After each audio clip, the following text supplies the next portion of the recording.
వారానికి వారానికి ఒకసారి లేదంటే 10 రోజులకు ఒకసారి 2 సార్లు కలిసేవాళ్ళం. కానీ గత 5 ఏళ్ళుగా ఆయన ఆల్మోస్ట్ నాకు 6 నెలలకు ఒకసారి కలుస్తారు. అక్కడే తెలిసింది నాకు ఎంత కష్టపడతారు. నిజంగా ఎంత కష్టపడుతున్న మనిషి కోసం వచ్చి కూర్చోవాలని నేను నాకు లోపల నుంచి అనిపించి నేను ఇవాళ వచ్చాను. అండ్ ఆయన లాస్ట్ టైం అందరికి తెలిసిందే, క్లోజ్ గా ఫాలో తెలుసు. లాస్ట్ టైం ఆయన ఫస్ట్ టైం పాలిటిక్స్ లో వచ్చినప్పుడు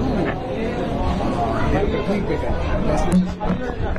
నాకు అప్పుడు ఎక్కడో నా మనసుకి నాకు సరిపోలా ట్వీట్ అనేది. నాకు అంత క్లోజ్ ఫ్రెండ్ ఆయన జస్ట్ ట్వీట్ పెట్టడం ఏంటి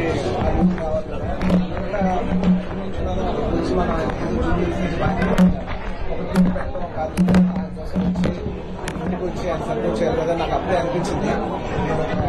నేను మా వైఫ్ మా బెస్ట్ విషెస్ చెప్పడానికి రవి గారి కోసం వచ్చాను. అండ్ మీరు కష్టపడిన విధానం నా మనసు బాగా నచ్చి మిమ్మల్ని ఎలాగైనా సపోర్ట్ చేయాలని వచ్చింది. ఖచ్చితంగా విజయం సాధించాలని మనస్ఫూర్తిగా కోరుకుంటున్నాను. ఆయన ప్రాణంతో నంద్యాల ఉంటున్నాను. మొత్తం నంద్యాలతో నా రూమ్ లో తీసుకొచ్చాడు. ఎప్పుడు అదే మూడ్లో ఉన్నాడు.